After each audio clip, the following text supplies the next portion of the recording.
I didn't say I will not probe or jail those who have stolen money. No. What I say and I stand by it.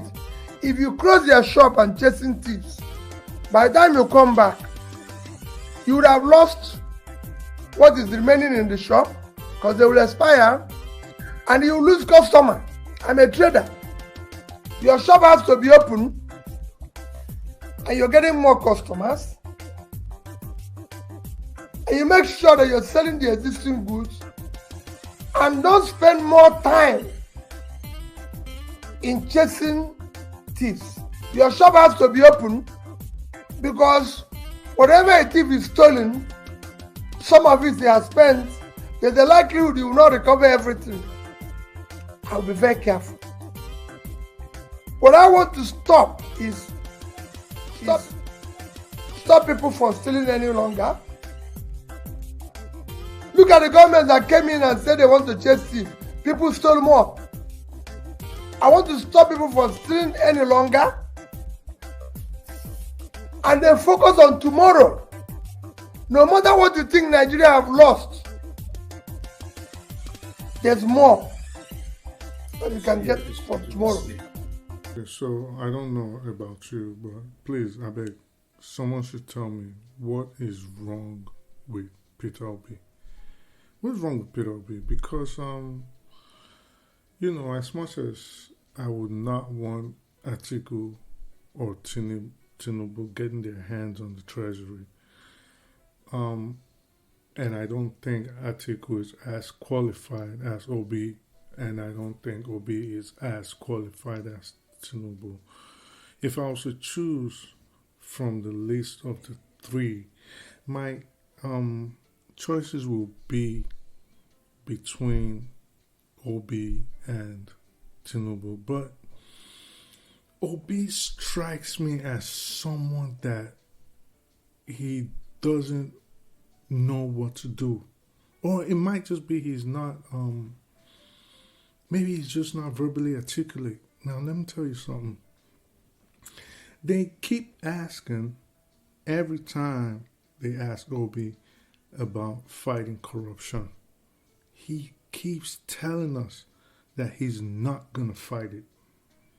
He takes a GEJ stance and tells us basically, I am not going there to fight corruption. I'm not going to fight it. Now, before I go on, hit the like button, subscribe, and do not forget to comment. Okay, so in the clip, the video clip I was watching, and this is actually not the first one. I've seen him say numerous times. He keeps using this when they ask him about fighting corruption. He uses this analogy, and he's always like, well, it's like someone comes in the store and runs off with your goods.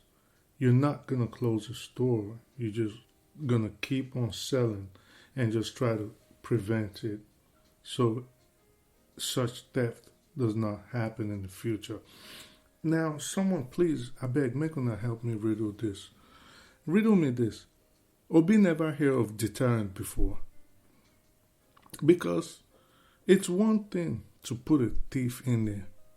It's another thing to go and put someone that is not willing to fight or does not have an idea how to fight the theft of Nigerian resources in the proper manner. Nobody is saying you have to shut down the country. Nobody waiting people to talk with that. Nobody talks say, just close every other government activity and just focus on this one thief, or focus on this 10 thieves, or each time you catch one, just shut down every activity and just focus on them. Nobody waiting people to talk with that. It is very simple. As you keep talking about consumption to production or production to consumption, whatever weird slogan he's coming up with. As Commander-in-Chief, you have to have zero tolerance as the chief law enforcement officer of that country. you have to have a zero tolerance policy for crime, especially, most especially, governmental theft. As in, if you see someone or if you catch someone stealing $5, an ordinary civilian stole ₦5 worth of mangoes or orange or ₦5 notes, where you're giving that person a slap on the wrist, probation, if you see a government official that stole ₦5 of Niger funds, he's supposed to be facing like 10 years because he abused public trust that could have been used, that money could have been used to, even if it was to buy gasoline for an ambulance or $5 or ₦5 quota for a road. Maybe that road that they didn't fill with that ₦5, someone is going to bump into it, and a tire is going to bust out and go kill innocent people standing by the roadside. That is how you think. You don't tell us like, oh, well, I am not going to now chase it where if it's like someone coming to my shop now and still we are not going to close down the shop. You damn better close down that shop.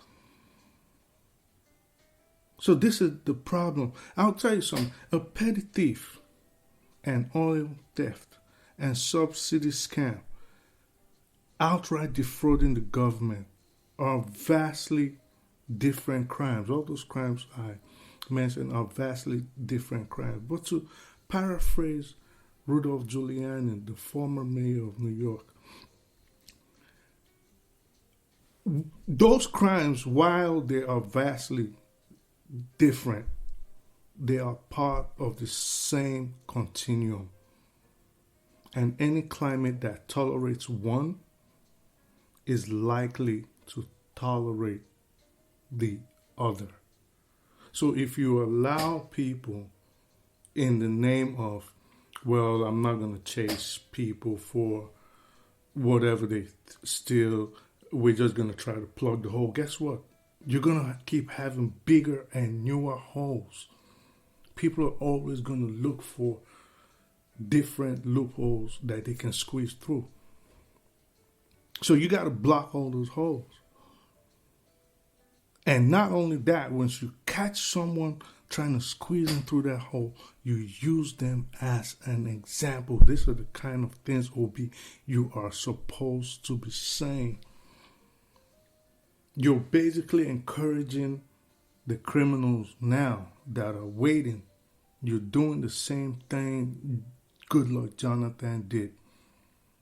Oh, I'm going to use technology to fight crime. Yeah, but the Azani is using that same technology to steal billions of dollars. Dasuki is using that same technology to evade detection and ferry monies that should be used for social amenities and defending the country. He's shipping it on to South Africa. So I really have a problem with this stance Obi is saying. Now I do understand. Maybe he's not trying to put certain people on alert, like the powers that be. You know, maybe that's why he's not talking about things like state policing, community policing, local policing, which are things we need, or revamping the entire justice system, creating new districts, fashioning a new way that we appoint judges, not these archaic ways we appoint judges. No, maybe he's maybe being wary, like, okay, maybe if this goes into a runoff, my fate might be in the hands of these judges. But if I'm telling them now, like, we are going to adopt XYZ model of choosing judges, they might flip it in the favor of whoever my opponent is, assuming the election goes into a runoff. So in that vein, I understand. But that is not the impression he's giving me. Not be the impression when they give me be that. The impression will be they give me is basically, I'm not going to do it. Or I have no idea what to do. He's focused more on making money. Yeah, you have to increase the standard of living of the people. Very true. But guess what? You have to create an enabling environment for foreign investment, which the country badly needs. You need to create an enabling environment that will encourage people to know that, well, I have this protection with the law if someone was to, for example, swindle me. So people have to have that protection. They have to have that confidence that, okay, the justice system is going to work. You can't just come and just take something. I mean, come on, man. Look at how many people have stolen from that country and they're still walking around today. Like that one that likes to eat food all the time, that I don't even want to mention his name, that everything he ever says is always about sexual insults. He's always using sexual analogies. But if the one Obasanjo said, if you put a bowl of akpu or jollof rice in front of him, he'll start dancing merengue. And he'll say anything you want him to say. That one, yeah, the one that his father was a known saboteur against the Western region. Look at that one, for example. He was aviation minister. He has all these corruption cases against him. But today he's still walking around. Look at Dasuki. Dasuki just basically left with billions of dollars. Look at Dezani. Dezani is still in London pretending like she got cancer. This is the only country I see where they commit crimes and they'll start saying, just forgive him. Just forgive him. Give him a slap on the wrist. In the interest of unity or some nonsense. You have to create deterrence factors, especially if the person works under the trust of the public. So if they're entrusted with public funds, for example, and this means governmental workers, their punishment has to be more, at least 5 to 10 times more than someone that is an ordinary citizen. These are the kind of things you're supposed to be telling us. We don't want another Buhari that, yes, Buhari doesn't steal. He ain't going to go there and pilfer money. He's not going to go there. We know he don't got mansions and Bentleys and Benzes. But what about the people around him? Then you have that one that's always attacking. I'm not even going to mention this one. Dino Malaya, for example. When is someone going to ask Dino? All you was known as was being Bukola Saraki's Man Friday. And the next thing you have millions of dollars in cars, jewelries, and homes. How? When there's people in your constituency that are reading and learning under a mango tree. There's no electricity in your constituency in Kogi. The roads are bad. The healthcare system is horrible. And that's even putting it mildly. But all these people are walking around. Orji's Akalu the other day, because they wanted to put him in the same political party, they let him out. So like Fiorello LaGuardia once said, the devil is easy to identify. You know, he said the devil appears when you're terribly tired, and the devil makes a very reasonable request, which you know you shouldn't grant, but you will grant it because you're hungry.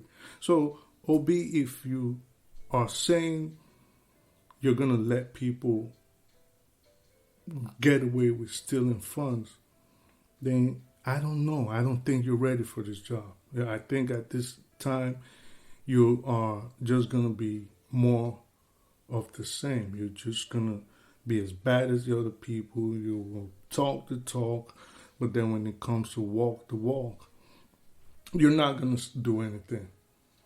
When your consumption to production gimmick fails because you didn't put the enabling structures in there to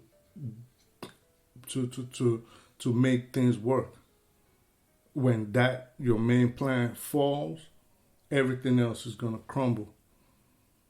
So I'll tell you this, I know you might never hear this, but if you do not make sure that there's a zero policy with regards to crime, your government, if you ever get in there, is going to feel badly. And whoever gets in there, whether it's Bola Tinubu, whether it's Atiku, God forbid, you know, whoever gets in there, if they do not, because Atiku, for example, I know he's not going to fight crime. No, he's just only going there to recoup everything he lost. He has no ideas what he wants to do. So, in any event, if any of the three of the top people contesting now, if none of you focuses on having a zero-sum policy against crime, like a severe penalty to deter whoever is caught and to deter whoever's dreaming of committing the same crimes, Nigeria is going to be the same. So I'll leave it at that. Hit the like button, subscribe, and do not hesitate to leave a comment.